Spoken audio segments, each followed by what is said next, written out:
ഓം ശാന്തി. 21/2/2014. ബാബ പറയുന്നു, മധുരമായ കുട്ടികളെ, സദാ ബാബയുടെ ഓർമ്മയുടെ ചിന്തനവും ജ്ഞാനത്തിന്റെ വിചാരസാഗര മഥനവും ചെയ്യുകയാണെങ്കിൽ പുതിയ പുതിയ പോയിന്റുകൾ ലഭിച്ചുകൊണ്ടിരിക്കും. സന്തോഷത്തിലിരിക്കാം. ചോദ്യം: ഈ ഡ്രാമയിൽ ഏറ്റവും വലിയതിലും വലിയ അത്ഭുതം ആരുടേതാണ്? എന്തുകൊണ്ട്? ഉത്തരം: ഏറ്റവും വലിയ അത്ഭുതം ശിവബാബയുടേതാണ്. കാരണം ബാബ നിങ്ങളെ സെക്കൻഡിൽ ബുദ്ധിമാനാക്കുന്നു. ഇങ്ങനെയുള്ള പഠിപ്പ് പഠിപ്പിക്കുന്നു. ഇതിലൂടെ നിങ്ങൾ മനുഷ്യനിൽ നിന്ന് ദേവതയായി മാറുന്നു. ലോകത്തിൽ ഇങ്ങനെയുള്ള പഠിപ്പ് ബാബയ്ക്കല്ലാതെ മറ്റാർക്കും പഠിപ്പിക്കാൻ സാധിക്കില്ല.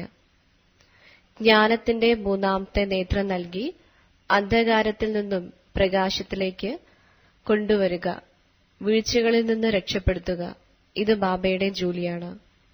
അതുകൊണ്ട് ബാബയെപ്പോലെ അത്ഭുതകരമായ കാര്യം ചെയ്യാൻ മറ്റാർക്കും സാധിക്കില്ല. ഓം ശാന്തി. ആത്മീയ അച്ഛൻ ദിവസവും കുട്ടികൾക്ക് മനസ്സിലാക്കി തരുന്നു. കുട്ടികൾ സ്വയം ആത്മാവാണെന്ന് മനസ്സിലാക്കി ബാബയിൽ നിന്നും കേൾക്കുന്നു. എങ്ങനെയാണോ ബാബ ഗുപ്തമായിരിക്കുന്നത്, അതുപോലെ ജ്ഞാനവും ഗുപ്തമാണ്. ആത്മാവെന്താണ്, പരംപിതാ പരമാത്മാവ് ആരാണ് എന്നത് ആർക്കും മനസ്സിലാക്കാൻ സാധിക്കില്ല.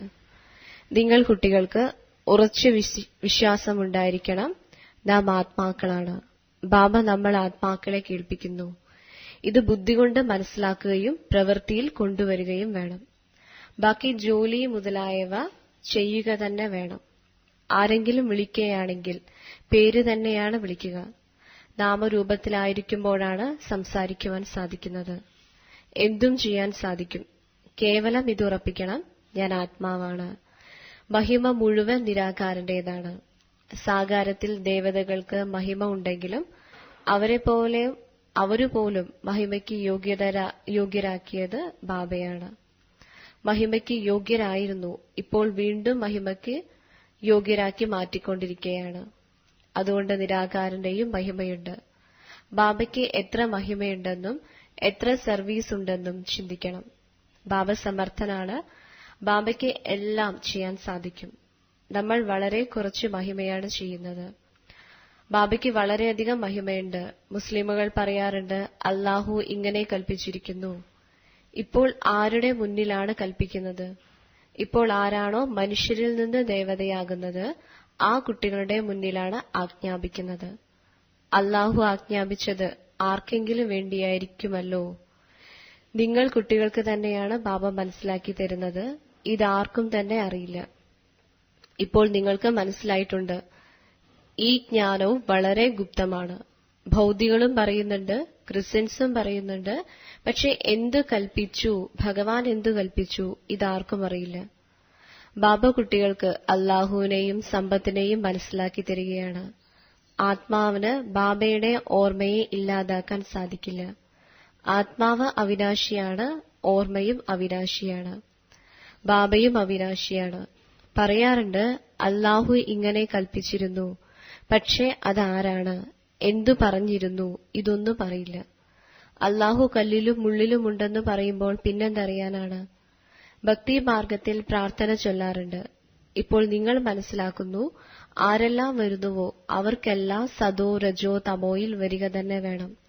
ക്രിസ്തു, ബുദ്ധൻ തുടങ്ങിയ ആരെല്ലാം വരുന്നുവോ അവരുടെ പിന്നാലെ എല്ലാവർക്കും ഇറങ്ങി വരണം. കയറുന്നതിന്റെ കാര്യം തന്നെയില്ല. ബാബ തന്നെയാണ് വന്ന് എല്ലാവരെയും കയറ്റുന്നത്. സർവരുടെയും സദ്ഗതി ദാതാവ് ഒരാളാണ്. മറ്റാർക്കും സദ്ഗതി ചെയ്യാൻ സാധിക്കില്ല. മനസ്സിലാക്കൂ, ക്രിസ്തു വന്ന് ആർക്കാണ് മനസ്സിലാക്കി കൊടുക്കുക? ഈ കാര്യങ്ങൾ മനസ്സിലാക്കാൻ നല്ല ബുദ്ധി വേണം. പുതിയ പുതിയ യുക്തികൾ രചിക്കണം, പ്രയത്നിക്കണം, രത്നങ്ങൾ വരണം. അതുകൊണ്ട് ബാബ പറയുന്നു, വിചാരസാഗര മഥനം ചെയ്ത് എഴുതൂ, പിന്നീട് വായിക്കൂ, എന്തെല്ലാം വിട്ടുപോയിട്ടുണ്ട് എന്ന് പരിശോധിക്കൂ. ബാബയുടെ പാർട്ട് എന്താണോ അത് നടന്നുകൊണ്ടിരിക്കും. ബാബ കൽപ്പം മുമ്പേയുള്ള ജ്ഞാനം കുട്ടികളെ കേൾപ്പിക്കുന്നു. കുട്ടികൾക്കറിയാം, അതായത് ആരെല്ലാമാണോ ധർമ്മം സ്ഥാപിക്കാൻ വരുന്നത് അവരുടെ പുറകിൽ അവരുടെ ധർമ്മത്തിലുള്ളവരും താഴേക്ക് ഇറങ്ങണം. അവർ എങ്ങനെ ആരെയെങ്കിലും കയറ്റും? ഏണിപ്പടിയിൽ താഴെ ഇറങ്ങുക തന്നെ വേണം. ആദ്യം സുഖം, പിന്നെ ദുഃഖം. ഈ നാടകം വളരെ നന്നായി ഉണ്ടാക്കിയിട്ടുണ്ട്. വിചാരസാഗര മഥനം ചെയ്യുന്നതിന്റെ ആവശ്യവുമുണ്ട്. ധർമ്മസ്ഥാപകർ ആരുടെയും സദ്ഗതി ചെയ്യാനല്ല വരുന്നത്. ധർമ്മസ്ഥാപകർ വരുന്നത് ധർമ്മം സ്ഥാപിക്കാനാണ്. ജ്ഞാനസാഗരൻ ഒരാളാണ്, മറ്റാരിലും ജ്ഞാനമില്ല. ഡ്രാമയിൽ ദുഃഖത്തിന്റെയും സുഖത്തിന്റെയും കളി എല്ലാവർക്കും വേണ്ടിയിട്ടുള്ളതാണ്. ദുഃഖത്തിനേക്കാൾ കൂടുതൽ സുഖമാണുള്ളത്. ഡ്രാമയിൽ പാർട്ട് അഭിനയിക്കുകയാണെങ്കിൽ തീർച്ചയായും സുഖം വേണം. ബാബ ദുഃഖത്തിന്റെ സ്ഥാപന ചെയ്യുന്നില്ല. ബാബ എല്ലാവർക്കും സുഖം നൽകുന്നു, ലോകത്തിൽ ശാന്തി സ്ഥാപിക്കുന്നു. ദുഃഖധാമത്തിലാണെങ്കിൽ ശാന്തി ഉണ്ടാവുക സാധ്യമല്ല. തിരിച്ച് ശാന്തിധാമത്തിൽ എത്തുമ്പോഴാണ് ശാന്തി ലഭിക്കുന്നത്. ബാബ ഇരുന്ന് മനസ്സിലാക്കി തരുന്നു, ഇതൊരിക്കലും മറക്കരുത്, നമ്മൾ ബാബയുടെ കൂടെയാണ്. അസുരനിൽ നിന്നും ദേവതയാക്കി മാറ്റുന്നതിന് ബാബ വന്നുകഴിഞ്ഞു. ഈ ദേവതകൾ സദ്ഗതിയിലിരിക്കുമ്പോൾ മറ്റെല്ലാ ആത്മാക്കളും മൂലവതനത്തിലിരിക്കുന്നു. ഡ്രാമയിൽ ഏറ്റവും വലിയ അത്ഭുതം പരിധിയില്ലാത്ത ബാബയുടേതാണ്. ബാബ നിങ്ങളെ ബുദ്ധിമാനാക്കി മാറ്റുന്നു, പഠിപ്പിലൂടെ മാലാഖയാക്കി മാറ്റുന്നു. ഭക്തിമാർഗത്തിൽ ഒന്നും തന്നെ മനസ്സിലാക്കുന്നില്ല. മാല ജപിച്ചുകൊണ്ടിരിക്കുന്നു. ചിലർ ഹനുമാനെ, ചിലർ ആരെയൊക്കെയാണ് ഓർമ്മിക്കുന്നത്? അവരെ ഓർമ്മിച്ചിട്ട് എന്താണ് ലാഭം? ബാബ മഹാരഥി എന്നു പറഞ്ഞു. അവർ അതിനെ ആനയുടെ മേൽ സവാരി ചെയ്തതായി കാണിച്ചിരിക്കുന്നു. ഈ കാര്യങ്ങളെല്ലാം ബാബ തന്നെയാണ് കുട്ടികൾക്ക് മനസ്സിലാക്കി തരുന്നത്. വലിയ വലിയ ആളുകൾ എവിടേക്ക് പോകുമ്പോഴും വരവേൽപ്പ് കൊടുക്കാറുണ്ട്. നിങ്ങൾ ആർക്കും വരവേൽപ്പ് നൽകേണ്ടതില്ല. നിങ്ങൾക്കറിയാം, ഈ സമയം മുഴുവൻ വൃക്ഷവും ജീർണിച്ചിരിക്കുന്നു. വിഷത്തിൽ നിന്നാണ് ജന്മമുണ്ടാകുന്നത്. നിങ്ങൾക്കിപ്പോൾ അറിയാം, സത്യയുഗത്തിൽ വിഷത്തിന്റെ കാര്യം തന്നെയില്ല. ബാബ പറയുന്നു, ഞാൻ നിങ്ങളെ കോടാനുകോടികൾക്ക് അധിപതിയാക്കി മാറ്റുന്നു. സുദാമാവ് കോടിപതിയായില്ലേ? എല്ലാവരും അവരവർക്ക് വേണ്ടിയാണ് ചെയ്യുന്നത്. ബാബ പറയുന്നു, ഈ പഠിപ്പിലൂടെ നിങ്ങൾ എത്ര ഉയർന്നതായി മാറുന്നു. ഗീത എല്ലാവരും കേൾക്കുന്നു, പഠിക്കുന്നു. ബ്രഹ്മബാബയും പഠിച്ചിട്ടുണ്ടായിരുന്നു. പക്ഷെ എപ്പോഴാണ് ബാബ ഇരുന്ന് കേൾപ്പിച്ചത്? അപ്പോഴാണ് ആശ്ചര്യമുണ്ടായത്. ബാബയുടെ ഗീതയിലൂടെ സദ്ഗതിയുണ്ടായി. ഈ മനുഷ്യർ എങ്ങനെയെല്ലാമാക്കി മാറ്റിയിരിക്കുന്നു. അല്ലാഹു ഇങ്ങനെ പറഞ്ഞു എന്ന് പറയുന്നു, പക്ഷെ ഒന്നും മനസ്സിലാക്കുന്നില്ല. അല്ലാഹു ആരാണ്? ദേവീദേവതാ ധർമ്മത്തിലുള്ളവർ തന്നെ അറിയുന്നില്ല എങ്കിൽ പിന്നീട് വരുന്നവർ എന്തറിയും? സർവശാസ്ത്രങ്ങളുടെയും ശിരോമണിയായ ഗീതയെ തെറ്റായി എഴുതി. അപ്പോൾ പിന്നെ ബാക്കി ശാസ്ത്രങ്ങളിൽ എന്തായിരിക്കും? ബാബ നമ്മൾ കുട്ടികളെ എന്തു കേൾപ്പിച്ചുവോ അത് പ്രായലോപമായി. ഇപ്പോൾ നിങ്ങൾ ബാബയിൽ നിന്ന് കേട്ട് ദേവതയായി മാറിക്കൊണ്ടിരിക്കുന്നു. പഴയ ലോകത്തിലെ കണക്ക് വഴക്കുകൾ എല്ലാവർക്കും അവസാനിപ്പിക്കണം. പിന്നീട് ആത്മാവ് പവിത്രമായി മാറും. അവർക്കും എന്തെങ്കിലും കണക്കുകളുണ്ടാകും, അതും ഇല്ലാതാകും. നാം തന്നെയാണ് ആദ്യമാദ്യം പോകുന്നതും ആദ്യമാദ്യം വരുന്നതും. ബാക്കി എല്ലാവരും ശിക്ഷകൾ അനുഭവിച്ച് കണക്കുകളില്ലാതാക്കും. ഈ കാര്യങ്ങളിലേക്ക് കൂടുതൽ പോകേണ്ടതില്ല. ആദ്യം നിശ്ചയം ചെയ്യിപ്പിക്കൂ, എല്ലാവരുടെയും സദ്ഗതിദാതാവ് ബാബ തന്നെയാണ്. ടീച്ചറും ഗുരുവും ആ ബാബ തന്നെയാണ്. ബാബ അശരീരിയാണ്. ബാബയിൽ എത്ര ജ്ഞാനമാണുള്ളത്. ജ്ഞാനസാഗരൻ, സുഖത്തിന്റെ സാഗരൻ. എത്ര മഹിമയാണ് ബാബയ്ക്കുള്ളത്. ബാബയും ആത്മാവ് തന്നെയാണ്. ആത്മാവ് തന്നെയാണ് ശരീരത്തിൽ പ്രവേശിക്കുന്നത്. പരംപിത പരമാത്മാവിന്റേതല്ലാതെ മറ്റൊരാത്മാവിന്റെയും മഹിമ ചെയ്യാൻ സാധിക്കില്ല. മറ്റെല്ലാവരും ശരീരധാരികളുടെ മഹിമയാണ് ചെയ്യുന്നത്. ഇത് സുപ്രീം ആത്മാവാണ്. ശരീരമില്ലാത്ത ആത്മാവിന്റെ മഹിമ ഒരു നിരാകാരനായ ബാബയ്ക്കല്ലാതെ മറ്റാർക്കും ചെയ്യാൻ സാധിക്കില്ല. ആത്മാവിൽ തന്നെയാണ് ജ്ഞാനത്തിന്റെ സംസ്കാരമുണ്ടാകുന്നത്. ബാബയിൽ എത്ര ജ്ഞാനത്തിന്റെ സംസ്കാരമാണ്. സ്നേഹത്തിന്റെ സാഗരൻ, ജ്ഞാനത്തിന്റെ സാഗരൻ. എന്താ ഇത് ആത്മാവിന്റെ മഹിമയാണോ? ഒരു മനുഷ്യരുടെയും മഹിമ ഇതുപോലുണ്ടാവുകയില്ല. കൃഷ്ണന്റെയും മഹിമ ഇങ്ങനെ പാടാറില്ല. കൃഷ്ണനാണെങ്കിൽ ആദ്യത്തെ രാജകുമാരനാണ്. ബാബയിൽ മുഴുവൻ ജ്ഞാനവുമുണ്ട്. ബാബ വന്ന് കുട്ടികൾക്ക് സമ്പത്ത് നൽകുന്നു. അതുകൊണ്ടാണ് മഹിമ പാടുന്നത്. ശിവജയന്തി വജ്രതുല്യമാണ്. ധർമ്മസ്ഥാപകർ വരുന്നു. അവർ എന്താണ് ചെയ്യുന്നത്?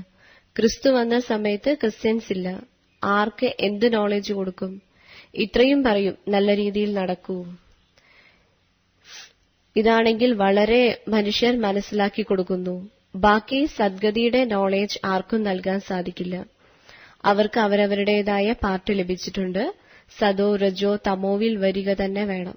വരുമ്പോൾ തന്നെ ക്രിസ്തുവിന്റെ പള്ളി എങ്ങനെയുണ്ടാകും? എപ്പോഴാണോ വളരെ പേരുണ്ടാകുന്നത്, ഭക്തി ഉണ്ടാകുന്നത്, അപ്പോൾ പള്ളികളുണ്ടാകും. അതിന് വളരെ പണം വേണം, യുദ്ധത്തിനും പൈസ വേണം. അതുകൊണ്ട് ബാബ പറയുന്നു, ഇത് മനുഷ്യ സൃഷ്ടിയുടെ വൃക്ഷമാണ്. വൃക്ഷം എപ്പോഴെങ്കിലും ലക്ഷം വർഷങ്ങളുടേതായി ഉണ്ടാകുമോ? കണക്കെടുക്കാൻ സാധിക്കില്ല. ബാബ പറയുന്നു, അല്ലയോ കുട്ടികളെ, നിങ്ങൾ എത്ര വിവേകശൂന്യരായി മാറിയിരിക്കുന്നു. ഇപ്പോൾ നിങ്ങൾ വിവേകശാലികളായി മാറിക്കൊണ്ടിരിക്കുന്നു. ആദ്യമേ രാജ്യം ഭരിക്കുന്നതിന് തയ്യാറായാണ് നിങ്ങൾ വരുന്നത്. അവർ ഒറ്റയ്ക്ക് വരുന്നു, പിന്നീട് അഭിവൃദ്ധി ഉണ്ടാകുന്നു. വൃക്ഷത്തിന്റെ ഫൗണ്ടേഷൻ ദേവീദേവതാ ധർമ്മമാണ്. അതിൽ നിന്ന് പിന്നീട് 3 ശിഖരങ്ങൾ ഉണ്ടായി. പിന്നീട് ചെറിയ ചെറിയ മഠങ്ങൾ മുതലായവ ഉണ്ടാകുന്നു. അഭിവൃദ്ധി ഉണ്ടാകുന്നു. പിന്നീട് കുറച്ച് മഹിമയും വർദ്ധിക്കുന്നു. പക്ഷേ ലാഭം ഒന്നും തന്നെയില്ല. എല്ലാവർക്കും താഴെ വരിക തന്നെ വേണം. നിങ്ങൾക്കിപ്പോൾ മുഴുവൻ ജ്ഞാനവും ലഭിച്ചുകൊണ്ടിരിക്കുന്നു. പറയാറുണ്ട്, ഈശ്വരജ്ഞാനസാഗരനാണ്. പക്ഷേ ജ്ഞാനം എന്താണ് ഇതാർക്കും അറിയില്ല. നിങ്ങൾക്കിപ്പോൾ ജ്ഞാനം ലഭിച്ചുകൊണ്ടിരിക്കുന്നു. ഭാഗ്യശാലികളായ രഥം തീർച്ചയായും വേണം. ബാബ സാധാരണ ശരീരത്തിലാണ് വരുന്നത്. അപ്പോഴാണ് ബ്രഹ്മബാബ ഭാഗ്യശാലിയായി മാറുന്നതും. സത്യുഗത്തിൽ എല്ലാവരും കോടാനുകോടി ഭാഗ്യശാലികളാണ്. നിങ്ങൾക്കിപ്പോൾ ജ്ഞാനത്തിന്റെ 3ാമത്തെ നേത്രം ലഭിക്കുന്നു. ഇതിലൂടെ നിങ്ങൾക്ക് ലക്ഷ്മി നാരായണനായി മാറാൻ സാധിക്കും. ജ്ഞാനം ഒരേയൊരു പ്രാവശ്യമാണ് ലഭിക്കുന്നത്. ഭക്തിയിൽ അലഞ്ഞുതിരിഞ്ഞു. അന്ധകാരമാണ്. ജ്ഞാനമാണ് പകൽ. പകലിൽ അലച്ചിലില്ല. ബാബ പറയുന്നു, വീട്ടിൽ വേണമെങ്കിൽ നിങ്ങൾ ഗീതാ പാഠശാല തുറക്കൂ. വളരെ പേർ ഇങ്ങനെയുമുണ്ട്. അവർ പറയും, ഞങ്ങൾ എടുക്കുന്നില്ല, മറ്റുള്ളവർക്ക് വേണ്ടി സ്ഥലം കൊടുക്കുന്നു. ഇതും വളരെ നല്ലതാണ്. ഇവിടെ വളരെ സൈലൻസ് ഉണ്ടാകണം. ഇതാണ് പവിത്രതയുടെയും പവിത്രമായ ക്ലാസ്. ഇവിടെ ശാന്തിയോടുകൂടി നിങ്ങൾ ബാബയെ ഓർമ്മിക്കുന്നു. നമുക്കിപ്പോൾ ശാന്തിധാമത്തിലേക്ക് പോകണം. അതുകൊണ്ട് ബാബയെ വളരെ സ്നേഹത്തോടെ ഓർമ്മിക്കണം. നാം സത്യയുഗത്തിൽ 21 ജന്മത്തേക്ക് സുഖവും ശാന്തിയും നേടുന്നു. പരിധിയില്ലാത്ത ബാബയാണ് പരിധിയില്ലാത്ത സമ്പത്ത് നൽകുന്നത്. അതുകൊണ്ട് ഇങ്ങനെയുള്ള ബാബയെ ഫോളോ ചെയ്യണം. അഹങ്കാരം വരരുത്, അത് നിങ്ങളെ വീഴ്ത്തും. വളരെ ധൈര്യമുള്ള അവസ്ഥയുണ്ടാകണം. ഇതൊരു ഷാഠ്യമല്ല. ദേഹാഭിമാനത്തെയാണ് ഷാഠ്യമെന്ന് പറയുന്നത്. വളരെ മധുരമായി മാറണം. ദേവതകൾ എത്ര മധുരമാണ്, എത്ര ആകർഷിക്കുന്നു. ബാബ നിങ്ങളെ ഇങ്ങനെയാണ് ആക്കി മാറ്റുന്നത്. അപ്പോൾ ഇങ്ങനെയുള്ള ബാബയെ എത്ര ഓർമ്മിക്കണം. അതുകൊണ്ട് കുട്ടികൾ ഈ കാര്യങ്ങൾ ഇടയ്ക്കിടയ്ക്ക് സ്മരിച്ച് ഹർഷിതമായിട്ടിരിക്കണം. മമ്മ ബാബയ്ക്ക് നിശ്ചയമുണ്ട്, നമ്മൾ ഈ ശരീരം ഉപേക്ഷിച്ച് ഈ ലക്ഷ്മി നാരായണനായി മാറും. മുഖ്യമായ ലക്ഷ്യത്തിന്റെ ചിത്രം ആദ്യം നോക്കണം. മനുഷ്യരെ പഠിപ്പിക്കുന്നത് ദേഹധാരി ടീച്ചറാണ്. ഇവിടെ പഠിപ്പിക്കുന്ന ബാബ നിരാകാരനായ അച്ഛനാണ്. ബാബ ആത്മാക്കളെ പഠിപ്പിക്കുന്നു. ഇത് ചിന്തിക്കുന്നതിലൂടെ സന്തോഷമുണ്ടാകുന്നു. ഇവർക്ക് ഈ ലഹരി ഉണ്ടാകും. അതായത് ബ്രഹ്മാവിൽ നിന്ന് വിഷ്ണു, വിഷ്ണുവിൽ നിന്ന് ബ്രഹ്മാവ് എങ്ങനെയാണ് മാറുന്നത്? ഈ അതിശയകരമായ കാര്യങ്ങൾ നിങ്ങൾ തന്നെയാണ് കേൾക്കുന്നതും ധാരണ ചെയ്യുന്നതും കേൾപ്പിക്കുന്നതും. ബാബ എല്ലാവരെയും വിശ്വത്തിന്റെ അധികാരിയാക്കി മാറ്റുന്നു. ബാക്കി ഇത് മനസ്സിലാക്കാൻ സാധിക്കും. രാജ്യത്തിന് യോഗ്യർ ആരെല്ലാമാണ്. ബാബയുടെ കടമയാണ് കുട്ടികളെ ഉയർത്തുക. ബാബ എല്ലാവരെയും വിശ്വത്തിന്റെ അധികാരിയാക്കി മാറ്റുന്നു. ബാബ പറയുന്നു, ഞാൻ വിശ്വത്തിന്റെ അധികാരിയായി മാറുന്നില്ല. ബാബ ഇരുന്ന് ഈ മുഖത്തിലൂടെ ജ്ഞാനം കേൾപ്പിക്കുന്നു. ആകാശവാണി എന്ന് പറയാറുണ്ട്, പക്ഷെ അർത്ഥം മനസ്സിലാക്കുന്നില്ല. സത്യമായ ആകാശവാണി ഇതാണ്. ബാബ വന്ന് ഈ ഗോമുഖത്തിലൂടെ അത് കേൾപ്പിക്കുകയും ചെയ്യുന്നു. ഈ മുഖത്തിലൂടെ തന്നെയാണ് ബാബയുടെ വാക്കുകൾ വന്നുകൊണ്ടിരിക്കുന്നതും. കുട്ടികൾ വളരെ മധുരമാണ്. കുട്ടികൾ പറയുന്നു, ബാബ ഇന്ന് ടോളി കഴിപ്പിക്കൂ. വളരെ മധുരമായ കുട്ടികളാണ്. നല്ല കുട്ടികൾ പറയും, നാം കുട്ടികളുമാണ്, ഒപ്പം സേവകരുമാണ്. കുട്ടികളെ കാണുമ്പോൾ ബാബയ്ക്ക് വളരെയധികം സന്തോഷമുണ്ടാകുന്നു. സമയം വളരെ കുറച്ചേയുള്ളൂ എന്ന് കുട്ടികൾക്കറിയാം. ഇത്രയും ബോംബുകൾ ഉണ്ടാക്കിയിരിക്കുന്നു, അതെല്ലാം വെറുതെ കളയുമോ? എന്താണോ കൽപ്പം മുമ്പ് ഉണ്ടായിരുന്നത് അത് വീണ്ടും ഉണ്ടാകും. വിശ്വത്തിൽ ശാന്തി വേണമെന്ന് ആഗ്രഹിക്കുന്നു, പക്ഷെ അത് സാധ്യമല്ല. വിശ്വത്തിൽ ശാന്തി നിങ്ങൾ സ്ഥാപിക്കുന്നു. നിങ്ങൾക്ക് തന്നെയാണ് വിശ്വത്തിന്റെ ചക്രവർത്തി പദവിയുടെ സമ്മാനം കിട്ടുന്നത്. തരുന്നത് ബാബയാണ്. യോഗബലത്തിലൂടെ നിങ്ങൾ വിശ്വത്തിലെ ചക്രവർത്തി പദവി നേടുന്നു. ബാഹുബലത്തിലൂടെ വിശ്വത്തിന്റെ നാശമുണ്ടാകുന്നു.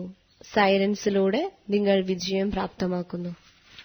ശരി, വളരെ കാലത്തെ വേർപാടിന് ശേഷം തിരിച്ചു കിട്ടിയ മധുരമധുരമായ ഓമന സന്താനങ്ങൾക്ക് മാതാവും പിതാവുമായ ബാബ്ദാദയുടെ സ്നേഹസ്മരണകളും പുലർക്കാല വന്ദനവും. ആത്മീയ പിതാവിന്റെ ആത്മീയ കുട്ടികൾക്ക് നമസ്കാരം. ധാരണ: തന്റെ അവസ്ഥയെ വളരെ ധൈര്യമുള്ളതാക്കി മാറ്റണം. ബാബയെ ഫോളോ ചെയ്യണം. ഒരു കാര്യത്തിലും അഹങ്കാരം കാണിക്കരുത്. ദേവതകളെപ്പോലെ മധുരമുള്ളവരായി മാറണം. സദാ ഹർഷിതമായിരിക്കുന്നതിനു വേണ്ടി ജ്ഞാനത്തെ സ്മരിച്ചുകൊണ്ടിരിക്കൂ. വിചാരസാഗര മഥനം ചെയ്യൂ. നാം ഭഗവാന്റെ കുട്ടികളുമാണ്, സേവകരുമാണ്. ഈ സ്മൃതിയിലൂടെ സേവയിൽ തൽപരരായിരിക്കൂ. വരദാനം: സ്വയം തന്റെ ചക്രത്തെ മനസ്സിലാക്കി ജ്ഞാനീതു ആത്മാവായി മാറുന്നവരായ പ്രഭു പ്രിയരായി ഭവിക്കൂ. ആത്മാവിന് ഈ സൃഷ്ടിചക്രത്തിൽ എന്തെല്ലാം പാർട്ടാണുള്ളത് അതിനെ അറിയുക. അർത്ഥം സ്വദർശന ചക്രധാരിയായി മാറുക. മുഴുവൻ ചക്രത്തിന്റെയും ജ്ഞാനത്തെ ബുദ്ധിയിൽ യഥാർത്ഥ രീതിയിൽ ധാരണ ചെയ്യുക തന്നെയാണ് സ്വദർശന ചക്രം കറക്കുക എന്നത്. സ്വയം തന്റെ ചക്രത്തെ അറിയുക. അർത്ഥം ജ്ഞാനീതു ആത്മാവായി മാറുക. ഇങ്ങനെയുള്ള ജ്ഞാനി ആത്മാക്കൾ തന്നെയാണ് പ്രഭു പ്രിയർ. അവരുടെ മുന്നിൽ മായയ്ക്ക് നിൽക്കാൻ സാധിക്കില്ല. ഈ സ്വദർശന ചക്രം തന്നെയാണ് ഭാവിയിൽ ചക്രവർത്തി രാജാവാക്കി മാറ്റുന്നത്. സ്ലോഗൻ: ഓരോ കുട്ടികളും ബാബയ്ക്ക് സമാനം പ്രത്യക്ഷ തെളിവുകളായി മാറുകയാണെങ്കിൽ പ്രജകൾ പെട്ടെന്ന് തയ്യാറായിക്കൊണ്ടിരിക്കും. ഓം ശാന്തി.